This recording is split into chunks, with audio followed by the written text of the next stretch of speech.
Welcome to the Cam and Strick podcast. I am Cam Jansen, right here. Andy Strickland, good buddy of mine. We've been talking about this for quite some time, about doing a podcast together. We finally got together. We've been friends for a long time. We know we've been around the locker room, and obviously I played here, and you've been in the game a long time, longer than I've even been around this organization. And it's about time we teamed up, and it's exactly what we did, and I'm pretty pumped about it. No, this is going to be a lot of fun, man. Just to bring something different. Yeah. Because let's face it, the interest level and the amount of ears and eyes that are on not just the Blues, but on the game of hockey right now here in St. Louis, it's never been higher. And so I think now there's room and there's an opportunity to bring a little bit of a different angle, a little bit of a lighter angle, something fun to the table. And your personality, and I feel like my personality, it meshes well together. Completely different. And this is it's just going to be fun and a huge opportunity to bring that to the hockey community, and it doesn't even have to be the hockey community, but just the sports fan and people in general here in St. Louis who want to be entertained and want to have some fun listening to a fun podcast. So we thought about this, and we're like, okay, we got to have the first one coming up here pretty soon, and we thought about it, and we're like, who do we get on first? Yes. Well, we picked out Ryan O'Reilly. Yes. I mean, that was a no-brainer for me, yes. A no-brainer for you, yeah. And boy, he did not disappoint, and just an unbelievable guy. We've got to know him, throughout the year in interviews. He never not has a smile on his face. When you're in the locker room, he always talks, he always goes out of his way. You can see he's always sitting there until the last person asks him the last question of the day. He'll always be there for you. And we got to know him a little bit in the summertime at Pat Maroon's Stanley Cup party, which was an absolute blast. And just a great guy overall. So we thought of him, and so no better person to start it off than Ryan O'Reilly. I mean, arguably the most popular athlete in St. Louis right now. Yeah. I mean, you He's think about some of the baseball Yachty's players, up there, like Yachty and whatever, but this guy, helped bring a Stanley Cup to St. Louis, wins the Selke, wins the Conn Smythe.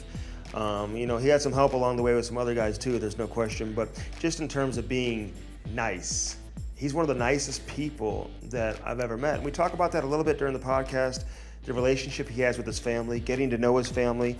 It's no secret as to why he is the person that he is. I mean, he was obviously brought up the right way, but he's so talented, man. This guy is such an incredible hockey player. He's a workhorse. You want to tap into the brain of some of these people who do it at the highest level. Nobody's doing it better right now than Ryan O'Reilly. And you're absolutely right. And he's got a lot of unique things he does, especially with his stick and his work. He's different. He's a different bird. You are too. You're different too. You're sweating profusely, by the way. I'm a disgusting human being. I should put that out and throw that out to the listeners. He was sweating as well. He was just as nervous as I was. I don't blame him. But he does. He's a unique individual in so many ways. And what he does on the ice and what he does off the ice and things like that. He plays a guitar. Like what can't this guy do? I almost don't like him now, to be honest with you. He's too perfect. But no, he is perfect. He is. So we decided to use him, and he didn't disappoint. No, he didn't. And I want to say this: I wanted to do the podcast. I thought Cam would be a great person to do it with. And listen, I've been thinking about this for a long time. Who do I do a podcast with? And I've been around the St. Louis hockey scene for a long time. You were the first person to ever make it out of St. Louis who was truly born and raised here. And so I always had a lot of respect for you because of your, kind of being that front runner and that pioneer to be the guy to kind of help get it all started to where we are right now. I mean, the hockey scene here in St. Louis is absolutely incredible. Now NHL rosters everywhere seem to be, have some St. Louis influence, and you were a big part of that.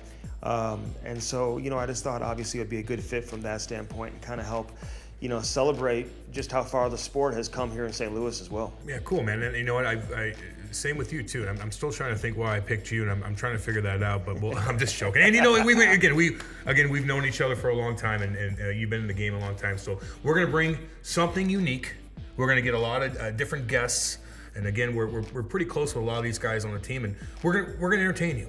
We're gonna entertain you. That's the biggest thing, of course, and plus getting to know some of these guys on a different level. And so we're very, very excited about that. So our first guest, Ryan O'Reilly, coming right at you. Take a listen. Welcome to the Cam and Strick podcast. Ryan O'Reilly, I guess you're our first guest. We're just starting this bad boy today. I would say he's the first guest. He's the first show. Since it's the first show, he's the first guest. Episode 1. Thank you guys. Thank you for coming out here. We just saw you practicing. I guess the first question is, man, how was the summer? It was good. It was very, very, very short, but yeah, obviously it was a great time. Yeah, it's like nothing else. Was it too much? Like a little too much this year? A little bit, like to a point where you're like, okay, I'm getting asked to do a million different things. How do I control this a little bit? And who do I say no to, kind of thing? Yeah, it's a lot for sure, but at the same time, it's, you know, it comes with it. I think like it's kind of expected, and like, you know, I think, you know, winning the cup, you want to share that with as many people as possible. So it's kind of a lot of stuff you kind of feel like kind of obligated. You know, it's not just, you know, myself that wants it. Like there's so many people back home that are part of it and want to share it with people like that. So it's kind of, you know, you get pulled in all these directions and you try to do as much as you can. And yeah, it can be exhausting at times. You know, it's, you know, I felt my first weekend back in actually St. Louis when, you know, that was like our quietest weekend of the summer where we just kind of hung out at home and just chilled. So yeah, so it's good though. It's, you know, it's nice to be back with the boys and get things rolling again. Can you think about how crazy your life has changed over the course of the last year? I mean, you come from Buffalo, you come to St. Louis. I mean, it's been an unbelievable season here, unbelievable, you know, full calendar year for you. Yeah, it's amazing how quick things can change. You know, going from, you know, having like a just a little bit, right? Exactly, going from like a bad season like that. You know, not sure what the future is going to hold. You know, how can I, you know, trying to get to another level? How can I turn things around there? And next thing you know, you trade and you come to a team that, again, the expectation is really high, and then, you know, wasn't looking bright there for a while, and eventually turns around and turns into this. Then one of the most incredible things that I've ever been a part of, and to win a cup. And it's just like, you know, just the amount of knowledge and stuff I've gained from this season. Like it was such a long and amazing year. It just feels like, you know, you gained like 10 years of experience alone from that. Like what? Like what? Like give me an example of something. Well, just be like, you know, being in these high pressure situations and, you know, going through adversity extremely early in a year like that, and learning how you have to approach these big games, and how, you know, I felt the most intense games that there were kind of the easiest to play, in the sense that just easy to kind of get into and just, you know, not say focus, but just be present for it. And it was just kind of really cool how, yeah, they kind of learn that and see that as just the playoffs developed, and you see how tough it is to win and how many things have to go your way, and the bounces, the luck, the bounces, and just the roller coaster of like emotions that you have to be able to keep in check, and just to keep fighting and keep working through it. It's just, yeah, there's so much knowledge gained from that. It's been very educational. You know, everybody wants to move forward, but you just won the Stanley Cup, so we can't move forward just yet. How banged up were you in the playoffs? How hurt were you? I wasn't too bad. I think there was probably 2 games when I kind of had the rib injury. 2 games where I was kind of really struggling. I didn't have much, like, yeah, I wasn't really myself, but it wasn't, 2 games in the entire playoffs. You know, I think there was guys playing with a lot worse than I was on every team we were facing. So 2 games I had that were tough. Besides that, you know, I felt great, and obviously those games I didn't play my best, and I wish I could use that injury as an excuse, but I think that was ribs hurt again. We're going to go with that every game. You know, if you don't get any points, whatever, if you're under 50% in the face, say your ribs. Was that the first game in Winnipeg? Because that was remember the first game up in Winnipeg. They were trying to hit everything. They were like, and they're cross-checking you. I'm like, oh my God, this is how this is going to go. You took a couple nasty. Is that where you got the rib? Was that from the Winnipeg series? It wasn't then there. I like, you know, some people think that, you know, that might have been then, but, you know, I like it hurt too. A couple of those. I got 2 like buried from behind, and the guys like chirped me too, like, get up. I'm like, you just tried to kill me. Like, yeah, I was just. Like, what's going on? So yeah, I wasn't. I think it was weird. It was kind of in Dallas. I was coming around the run, and I can't remember who it was, but kind of like cross-checked me, and it just hit me right in a weird spot. And I remember something tweaked, and it wasn't too bad to kind of finish the game, and then it was kind of sore, bugged me. It calmed down again, and then and then it was in early San Jose series. I remember at the end of the game, I just went and like reached for. It was right at the end of the game, and I remember I just extended and reached, and then just something I just felt something pop and like locked up the whole side. Everything just spasmed over there, and I was just like, uh-oh. I was like, that's not good. So I think, you know, it could have been kind of everything kind of come together, and finally something happened, but it wasn't like, it's just kind of getting, like, the nice thing with that injury, it's like, you know, it can't really hurt anything else. Like, it's just got to heal on its own. So it just kind of, you know, you take a little stuff for the pain, and then, you know, we have some great treatment stuff that kind of helps open that area up and get kind of blood into it and help calm it down. So there was 2 games I was tough and it was bugging me, but, you know, still got through it. But besides that, I was myself and felt normal. I want to know what it's like playing for Chief. Have you ever had a coach like this before? Just in terms of who brings the level of credibility from his playing career, but he just seems like if he needs to be, he can be one of the boys, but he could also separate himself and be the guy who everybody knows is in charge. Yeah, he's obviously an exceptional coach, and he does do an amazing job of kind of, you know, being able to approach him and talk to him about anything, and kind of you have the respect there, but at the same time, you know, on the ice and the group as a whole, like, he has that same way of, you know, knowing when as a group we're not great and be able to give it to us and be like, hey, like, let's wake up. Like, he's got that, you know, he's got a great sense of, you know, reading situations and kind of what they call for, and obviously he's got a ton of respect from the guys, and, you know, he kind of gets the big picture, you know. What was it like cutting loose? I got to know, I mean, just in terms of the entire team, just open in the public in front of all the fans, just in terms of the entire team, just having so much fun. Were you guys ever like, oh my God, what are we doing? Or this is amazing. I mean, the parade was just incredible for everybody. And Obi Clark saw everything that kind of came with it. No, I think that's a part of it. You win the cup and you're bearing down so hard the whole time, and you're just working together and you're exhausted. And then, yeah, like that moment comes, and it comes like so quick. Like, yeah, it does, dude. Like, because you're taking it one like shift at a time, and you finally get it. And like, remember like the thought of like, oh my God, like we just won. Like, there's like 2.5 minutes left. It's like, we're gonna win the game here. And you're like, dropping F-bombs on national television in Canada, by the way. Your apology was the best in the world. Kate's like, oh my God, he's so sweet. I'm like, all right, stop watching him, please.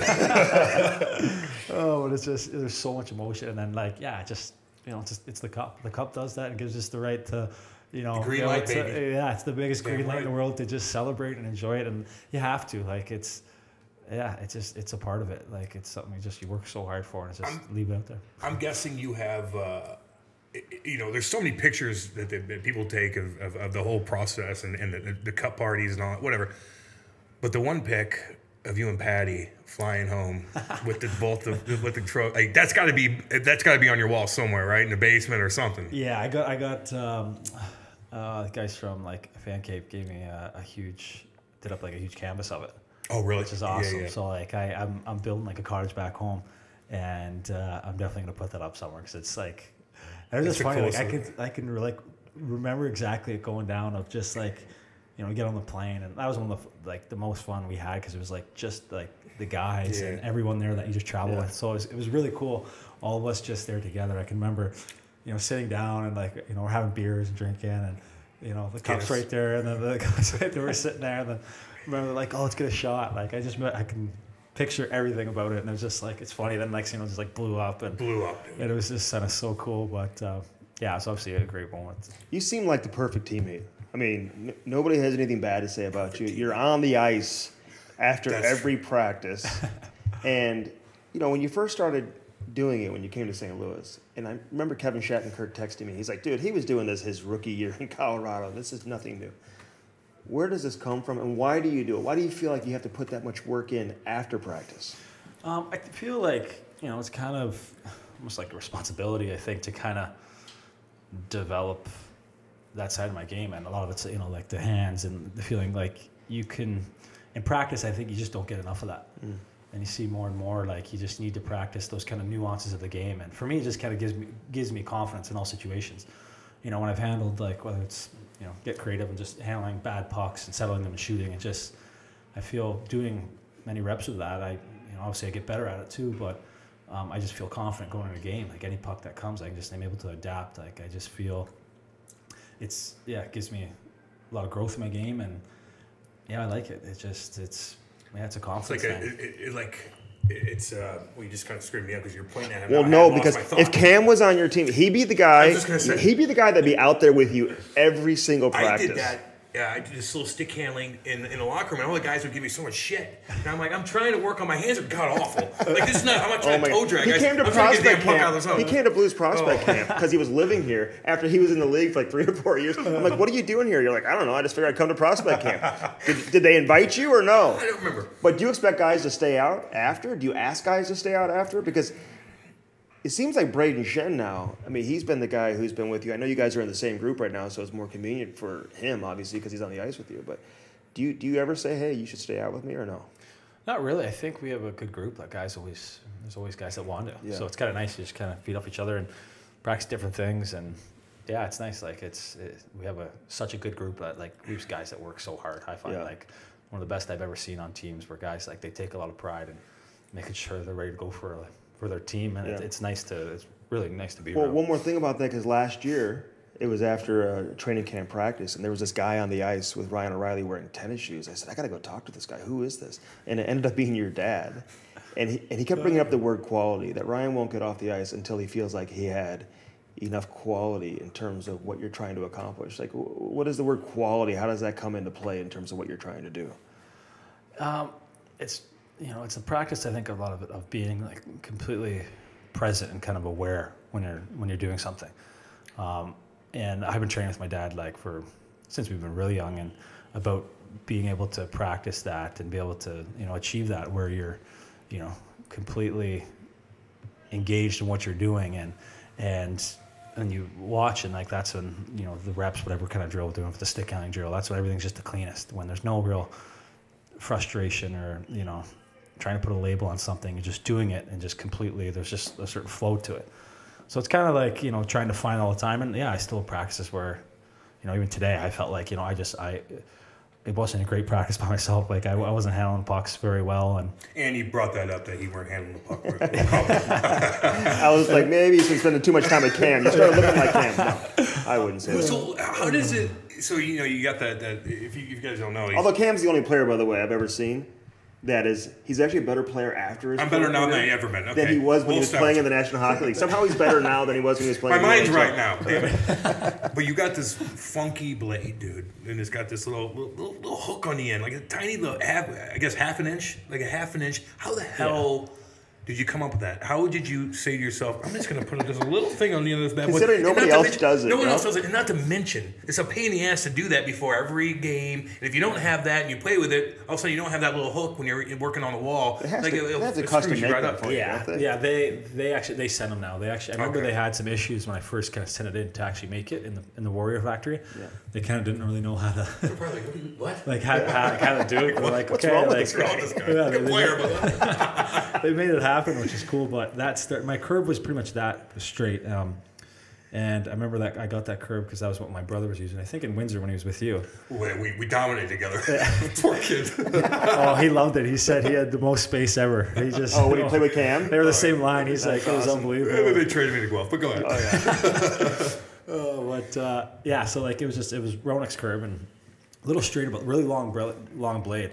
And I kind of had the idea. I was just like, what if I kind of, grip the toe and just pull the toe in? Because I don't really toe drag. I'm not a guy that just winds up a big toe drag. Right. But if I can get something with a little just easy on the wall. Like it's just easy, picking it up right, like little things. Yeah, and like I do everything off my heel of my blade. How many guys ask you about it during games? Anybody? Opposing players? Yeah, a lot of guys be like, "What the hell is that?" Like, just like. Don't worry about it. I get chirped for it all the time. Don't worry it's about it. I don't know. I like to think it works. Oh, they chirp you. Helps me fun. Yeah. They're not chirping you anymore. No one's chirping you. Right? Not anymore. Like, let's be honest. Nobody's chirping you. Especially, I don't know if anybody knows this, but you do play the guitar too, which is like. He bought a guitar for a guy last year during the Stanley Cup final. Where you just going in the store and the guy's like, oh, he kind of knew you. He's real nice. You're like, you know what? I'm going to hook you up today, bro. Well, when I get on the road sometimes, if I don't travel with the guitar, and sometimes I only play it for a few minutes or, sometimes play for an hour, but if I don't have one, I'll usually, if there's a guitar store close, I'll just kind of go there and mess around and look at new guitars. Talk to people, Just so like I was there playing and I walked out and this kid he's like, you ran around? He's like, yeah, what's going on? He used to play hockey and going to school around the corner. But just a really nice kid. And we just got talking. He was looking at a new guitar and I just thought I'd help him out, and it's not like I got him some amazing guitar, but just helped him out, and he wanted to get back into it. You signed it for him? I didn't know. That's kind of cool. Then he didn't even care about that. I get so. And then he put the receipt. We would never even know about this if the kid didn't put the receipt on social media. Oh, he did? Because Ryan wouldn't have told anybody. Nah. You know, he just would have done it. But then, like, you learn about your background, like your parents and everything, like growing up with all these foster kids and, you know, gotten to know your mom and dad a little bit from after games, talking to them. Like, just unbelievable people. Yeah, your dad always very, very nice. I mean, they have set you up the right way, have they not? Yeah, they're incredible people. Yeah. Unlike our parents. Oh, yeah. Is it cool though? Like, you know, the wife gets pissed at you. You're like, you know what I'm gonna do? I'm gonna go in the other room. I'm gonna slick my hair back. I might take my shirt off. I'm gonna grab the guitar. And I'm gonna play a little song right now. There's no way she's mad at you after that, right? Right? Is that how it works? I wish it was like that, but definitely not. If I did that, it's like I try to play it and like come over and smash it or something like that. But no, it doesn't go like that. I want to ask you about these young guys nowadays because, you know, you were one of the first players coming out of the lockout that held out, right? You were a restricted free agent, got the contract you were looking for, and now we're seeing a lot of these young guys who are kind of doing the same thing. You know, so Ryan was kind of a trendsetter in terms of where this is going, and I don't blame these kids at all. You know, obviously you got to get paid what you think you're worth and whatever. What do you think, what was it like for you as a young player? Is it tough to be isolated when you're away from the team when training camp begins? And how do you think the direction is going right now with the current group? I think I was I think I was very lucky because it was a lockout year. It was coming off that. Mm-hmm. So there was an issue there. And obviously some big changes in the CBA. And then, you know, everyone's just concerned about hockey not being back. So like, or just kind of being back and getting the season started again. So I kind of got lucky where I wasn't a huge focus. And still at this time, because this is what, I can't even remember, like, this would have been, what, 7 years ago, 6 years ago or something like that? Yeah. Yeah, like. Did you sign an offer sheet? I did, yeah. In Calgary? Yeah, and then, like, Colorado matched it. But it was kind of a situation where, like, there wasn't the amount of social media that there is now. Like, I feel like, you know, everything's so much quicker and everyone's got these counts and just, like, you know, then like I don't think I was even, I wasn't even on Twitter yet, or like I didn't have any social media, you know, and I think, it kind of wasn't as popular. So now it's like I feel there's more stuff. Like everyone just talks about it and you hear all this stuff. Oh yeah. And like I didn't really, you know, I stayed off all that. I just kind of trusted my agent who kind of was confident that we could find something kind of long term, and it was just kind of like obviously Colorado had something they were trying to get done, and we wanted something a little bit more, and we're just so far apart, and unfortunately, but you know, it happened, and I'm actually glad because I think it set me up and helped me kind of get in this other tier, and maybe people looked at me a bit different after that. So I kind of, you know, I wouldn't change a thing. Obviously, it's weird, it's tough, kind of, you know, coming back to a team and doing that, and some guys can be offended a bit. I regret that part for sure. Yeah. But you're not Antonio Brown or anything. Don't get me wrong. It's not that big of a deal. You're still gonna work it out. But yeah, dude, what was it like playing for Patrick Waugh, by the way? Was he pretty interesting cat? Yeah, he was great. Like I love playing for him. He's super intense, and he gets emotional behind there because he's he and Hitch would go at it. Like it's different than what Berube does though. Chief will get pissed, and all of a sudden you'll show like a clip of him on the bench, and like, oh god. Like, but Pat Waugh would really lose his mind. You're like, Jesus, mind a few times. Right? It's pretty cool though. Playing for him. Yeah, it was cool. Like it's crazy. I remember one of the first questions like they asked, it's like, how do you feel like your coach is your superstar kind of like thing, like of your team? It's kind of like funny. It was like, he is a super. Yeah, right. Yeah, at the time. It was an interesting question, but he was really cool, and obviously like he had a great mind for the game, and just I guess a very emotional coach. But like, he loved me, played me a ton, and I really enjoyed playing for him. How old's your grandma?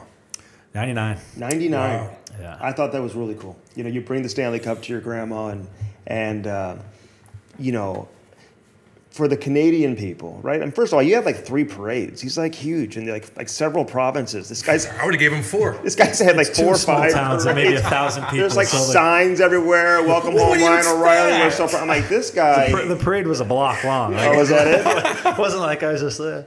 And then his grandma, you know, like she's almost 100 years old. I mean, that had to be amazing for your family. Yeah, it was. Like she's so obviously so special. You know, she's been my brother and I's biggest supporters, and you know, so to be able to win and bring that to her, and you know, she's more famous than I am back home now. She's the celebrity talking to town, and you know, Granny O'Reilly Yeah, it was really cool to share that with her. It means a lot. And just even being back home and being in those small communities and like you realize like how special the Cup is. Like it's crazy the amount of people that come out and, you know, friends that I saw that I went to, you know, grade 2 with and teachers and just everyone from that area that's like behind you and just watching you the whole way. Like, how was the party? It was awesome. You know, I got, it was obviously closest friends and family and had one of my favorite musician come play for a bit. And, you know, he's Dallas Green, he's an amazing Canadian singer-songwriter, like one of the best. And so, you know, everyone there was just kind of blown away. And it was just like so weird. Like we're at my parents' backyard in the middle of nowhere.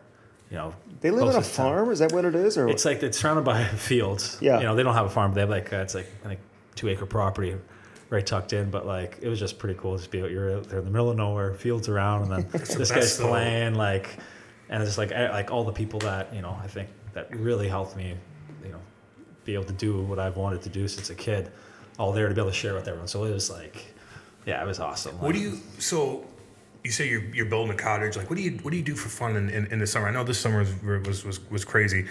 But do you like boating? Do you like to be on the water? Like, what's your game plan on chilling out throughout the summer? Yeah, I like to get to concerts as much as I can. You know, I spent most of my summer in Toronto, so it's nice. Like, there's so many venues there. Yeah. Like, there's always someone good coming in.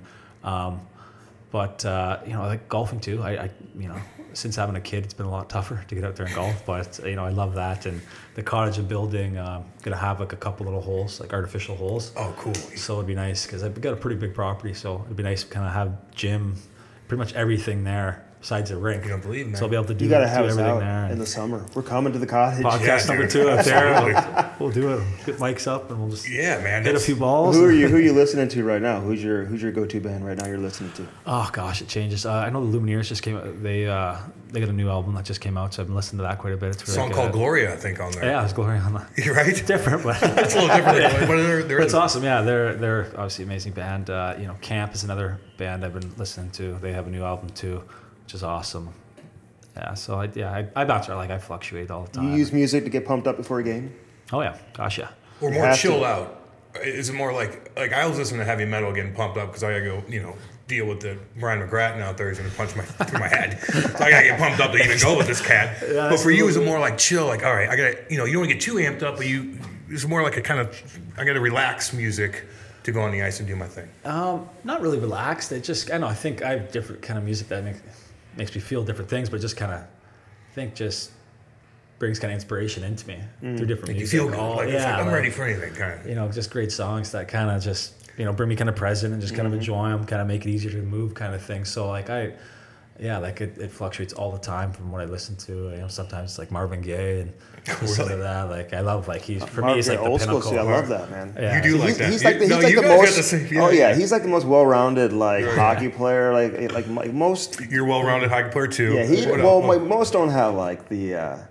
You know, the knowledge and the you know, the interests kind of that go beyond hockey the way that you do, you know? Yeah, you have a lot of you do guitar and he does yoga. He's like, you know, who's more into yoga? You or your wife? Are you guys? My wife for sure. She does all the time. She teaches it as well. So it's nice having that. Like I still need to do more of it. I feel it's such like a. It helps you though. Such a tough. Oh yeah, yeah. It's just kind of like because yoga does a great job of, you know, building strength in kind of the. You know, when you're fully extended. Yeah. A lot of times you lift weights and you're kind of doing these kind of short range movements, and yoga just, you're holding these poses where you're fully extended. And I think that kind of really helps prevent injury too, when you can, be fully extended and have like, you know, be hit there, but still be strong in those positions. So, you know, the core focus and the breathing focus of yoga too is something that, you know, for recovery, just, you know, being able to breathe well and learn how to move your body with your breath is like a huge tool. So I try to do it as much as possible. I should do it more because it's just such like, I think for the longevity of my career, I think it's something that can help a lot. Cool. Who's the hardest player to play against? You made a comment. I was going to ask him that too. You made a comment to me about how being in the East versus the West in terms of face-off guys and whatever, because, you know, people were making a big deal. Maybe your face-off numbers weren't where they normally are early in the playoffs, right? And that's where a lot of people were talking about the injury, maybe that affecting. Yeah. But you were like, man, it's different in the West versus some of the guys that you're going to face in the East. I mean, there's kind of Bergeron and maybe one or two guys and everybody else. Yeah, I notice in the West a lot, you have a lot of guys that, you know, you say you have like two guys on the line, they have a lefty and a righty. Like if you look at Sagan and Ben, or Pavelski and Thornton, guys that always take them list on their strong side. So it's tough. You're coming in there a little bit more fresher on the dot, and like you're not getting them on their weak sides a lot. Yeah. So sometimes you get into those situations, and it's tough for myself to find a rhythm in those. But especially those first couple series, it wasn't great. Like I know in Dallas against them, it's tough. Like I struggled, but we still won. So That's all that matters. Doesn't matter. Who do you? Is there anybody in the league that you're like, oh, not like I gotta play against this guy? Maybe he's just on you. Maybe he hits you. Maybe he does. Is there one guy where you're like, I can't stand playing against this son of a bitch. He's all over the place. He's chirping me. He's doing this. Starting to chirp you, by the way. I don't know what they're gonna come up with. I don't get to chirp a lot. Like somebody in practice. Like sweet hair. Oh, he does have nice hair. Hey, he's not gonna give anybody the compliment to let them know that they get under his skin. No, but there is nothing. But I don't know. You're just like, this guy again. There's got to be somebody. Gosh, there's a few guys. I think like McKinnon's one of those guys that like you have to be so on against him.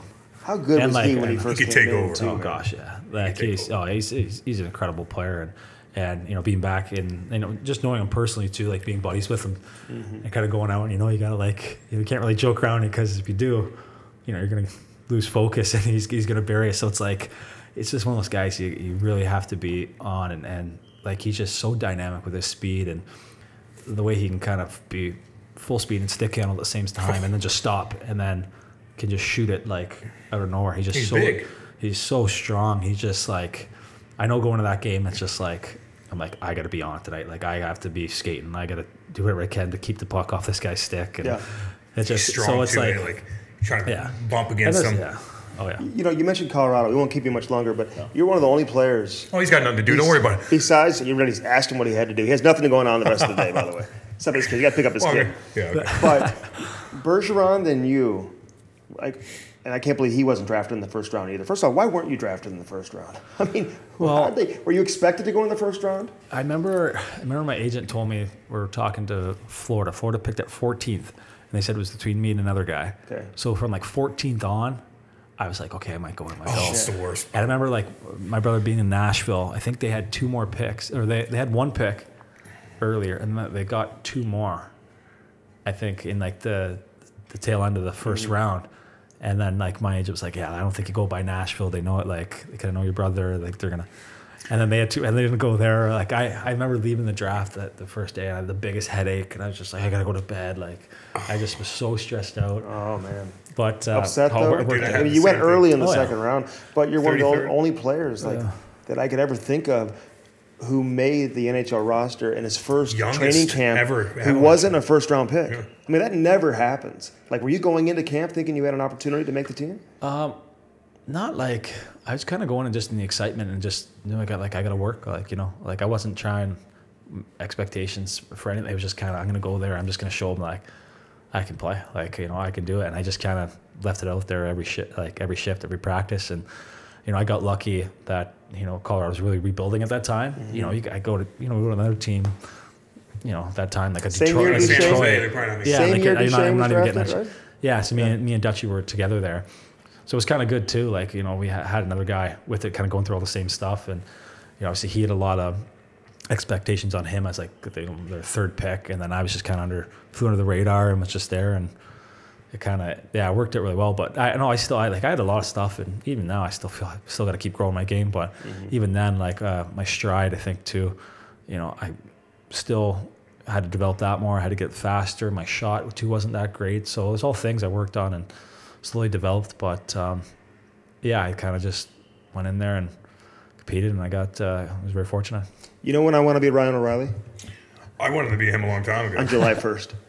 Oh. That's when I want to be Ryan O'Reilly. I like July 1st. I mean, this contract is unbelievable. Was it cool to look at that thing, though? Where you check your bank account when you wake up on July 1st?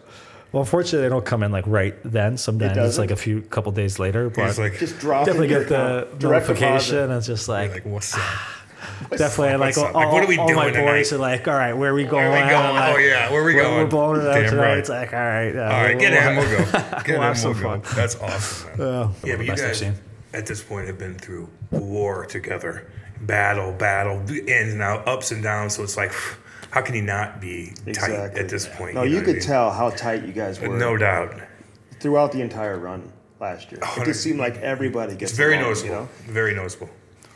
Nothing worse than being on a team that is very cliquey. Yeah. It could devastate. Yeah, and like losing does that. Losing, you know, Yes, it does. tears teams apart because Yes, it you know, does. then you know guys are getting coaches and stuff cracking down on players, and then then it falls, and then everyone's trying to they have to do their own to take care of their own selves. Yeah. And when we were going through that tough time, it was amazing how, last year how many guys stuck together, guys kept working, and like we kind of always knew there was something there.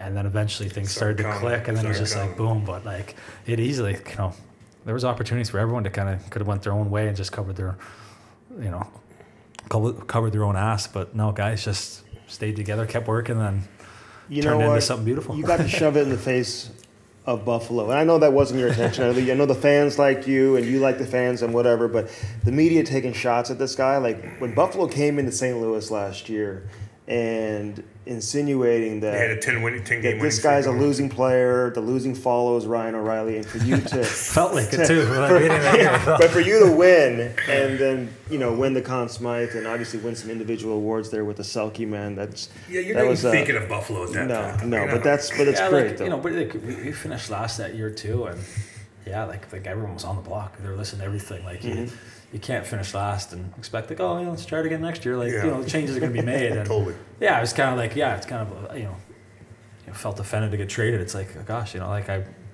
thought I was doing the right things to make changes and stuff, but that's the game, and I couldn't have been luckier. Like, We to be able couldn't to have come luckier here, either, I guess. come here and join this group of guys. Like, Did you think St. Louis was a team? Like, had you had any information telling you that St. Louis was talking to I Buffalo? know they're interested, but because especially too with all social media, there's rumors flying around everywhere. So I kind of just stayed off anything. And He's playing volleyball with his brother. Wait, volleyball too? Good lord.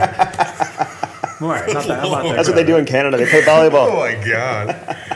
Can't you do? But it ended up working out. But I remember just like listening to my agent and kind of, if he'd call me, it'd be something serious. So I kind of just stayed off everything, and then got the call, and I was like, oh gosh, like I'm going to a team with a chance here. I was like, this is good, and then obviously it happened. All right. Time to do it again, though. Ups and downs. What area you want to get better this year? What's your one area you want to improve on? There's all little things, like, I've been very fortunate to be able to work with Adam Oates, and he's been great, kind of helping develop certain things, and little areas of positioning better and being more efficient and that sort of thing. But I think I want to obviously create more offense, especially on the power play too. I think it's something as a group we need to focus on, because that can win you a ton of games. Like you see it, like it's you obviously, like we've shown last year, you don't need it to win, but it can make it a lot easier on us if we can score. So it's a focus. We want to be more dynamic there, and we gotta. For myself, that's one area I want to be better. I'm able to create a lot more there. OT has a good thing going, eh? He has a camp, and it's not like bury you camp, like we're getting in shape there. It's more like, I'm going to film you, and you come in and you sit down, and he shows you little films of everything you do, and you just work on those specific things, whether it's a tedious little thing where you're kicking it out, you're flipping the puck off the wall, and you're doing whatever. Like, explain how that all kind of goes down. Yeah, like... he'd be in Toronto a couple times, and you skate with a bunch of guys. It'd be like 4 guys at a time skating. Yeah. And, Teddy Purcell's another guy that works with him. They come out, and you just Great guy, by the way. Yeah, he's awesome. You go, you do these kind of, it's not like get out there and skating like, flipping pucks through things, like dangling or something like that. It's very like technical in the sense that he's teaching you, how to position yourself better to be a lot safer, but also be able to make plays from areas. And for myself, whether it's spinning, sometimes I'm closing myself off and not giving myself room to make a play. So that's one thing you're working on, is kind of being on balance and being more, upright, and kind of seeing what's going, getting your head up more, kind of all these kind of, you do tons of repetitions of it, of kind of getting your body to feel comfortable and be safer out there and be able to see more of what's going on. So it's He's a brilliant hockey Yeah, mind. he saw the ice pretty well. Yeah, he came to St. Louis last summer. He's He my brought coach. guys here. He brought He's an awesome guy. Shifley, Eichel, He was Blake one of- Wheeler. He brought like 4 guys here to St. Louis, and they couldn't find ice. I guess they He found is ice here in St. Louis. And they came to Such a train last summer. brilliant mind, and I had him as a coach, and we went to that run. We lost to LA, and he'd skate with us after every single. He made sitting games out for 2.5 months. Me and Eric Bolton. I don't know if you know who that is. Oh, just a joy to be around. Oh my God. But we get killed every day. You know, you're sitting games out, but you're still part of the team. And he would make it so much fun. And he'd go out there and he'd dangle guys. We'd do 3-on-3 and stuff. So just a great mind and a great guy too. But Ryan O'Reilly, man, appreciate you coming out, dude. Seriously. pleasure, guys. Appreciate Looking forward it, to dude. another Damn, year, man. We're pumped up. I know. I can't wait to get going. That's Stop being so good at this, by the way. We may have to ask you again. I know. We're gonna be bugging the hell out of you. But seriously, we do appreciate you coming out, man, and we're pleasure, very guys. excited about this thing getting going.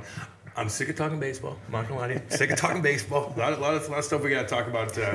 Cardinals obviously playing and stuff like that. But I'm just looking forward to seeing, watching you guys try to do it again. You know, it's going to be a lot of fun. You know? It'll be it's gonna be tougher, which is Yeah. it's kind of it's really like it's gonna be another great challenge. Like, it's always tough. yeah, but the best part's playing the games, and that's what I can't just Raise can't that wait to get banner the coming season up, too. started and like let's go. You know, it's like enough. Yeah. Well, you're gonna be going to Winnipeg, I guess, coming up here. It's nice. We'll go see. Yeah, I'll be playing. Well, it's nice to have preseason games on Winnipeg, huh? You don't stay the night. You don't say like, oh God. Hey, best of luck and congrats Thanks, on an unbelievable year and everything you've done to impact the city, man. It's been unbelievable. Well, I appreciate it, guys. Thanks for having me. He says he don't like your Bentley, by the way. No, I Don't said, lie to I me. didn't say that. No. That's not what I said. What'd you say then? I said I love the. But now we all know when it's you. I think it's time for Backpedaling. it's time for a new color. Get out. New color. Thing's And, bitching, dude. and he said he was going to tell you. I said, don't tell him that. I'm telling him that. It's I'm a ready bitchin' for a color. new color. You should have bought one on July 1. Every July 1, you should get yourself a new Bentley. I don't know about that. I Every think July. What's wrong with you? Well, how'd you come up with that color? I mean, I don't want to say, I don't want people to See like, how the whatever. season's But like, it's an interesting color. awesome. I've never seen a Bentley before that color, and I remember I've seen it like on a Ferrari before and a few other cars, and I love it. It's just like No, you blend it's in. just. I love it too.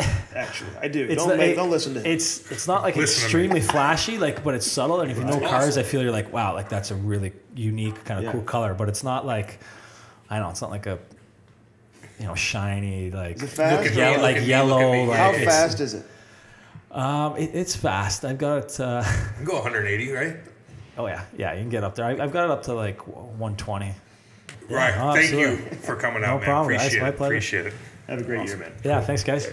Well, there you have it. Ryan O'Reilly, our first guest. He absolutely did not disappoint. Just a great guy overall. And what a unique human being in so many ways in one. You know what? I think that was our vision, Cam, in terms of what we wanted to do here for the podcast, right? You want to tap into the brain of what makes these guys tick, what makes them different than the ordinary person or the ordinary, hockey player who maybe didn't make it to the level that you guys got to, but what makes them go and be as successful as they are. And I think, you kind of get a good feel for who Ryan O'Reilly is by just listening to that interview and listening to him talk, just how calm he is and how nice he is. Smiling the whole time Smiling, with a missing tooth. and obviously so gifted, not just on the ice, but certainly off the ice. So we're going to be doing this all the time. There's going to be plenty more to listen to. He was our first. We're going to have a bunch of different guests coming on. We're going to be doing this all year long. So we're going to be your go-to. Were you nervous? A little nervous. I think you were nervous. Well, I'm always nervous. Why are you nervous? I don't know. If anybody can be around any superstar, like he's the most non-nerve-wracking guy to be No, around. exactly. I'm more nervous around you.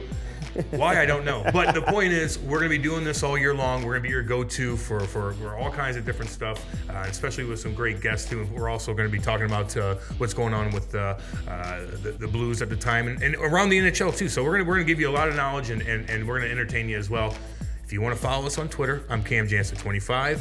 On Instagram, Cam_Jansen25. I had to put an underscore in there Why for you some got to make odd it so reason. difficult for us? I didn't mean to. They made it. Cam_Jansen25. I don't want. Yeah. Okay. Instagram. That's Instagram. easy. Yeah, That's it's easy. easy. It's At easy. Andy Strick. Well, that makes it really easy. At Real Strick Nasty Real Strict Nasty. on Instagram. And a Facebook too, if you want to. We'll be And posting it. yeah, everywhere. if you want to do the Facebook, we can do that too. But how do you envision this podcast being? What's your vision for the podcast? Well, it's getting great guests and entertaining the folks. I mean, Yeah. we'll watch every second of every single game, and we know people want to know what's going on in the hockey world, especially in St. Louis, and we're going to give it to you. Yeah. And we're going to do this all the time. So a lot more coming. Stay tuned. Check us out on Twitter. We're going to be updating you on the next step here with our podcast. So thank you guys for listening, and until next time. Until next time.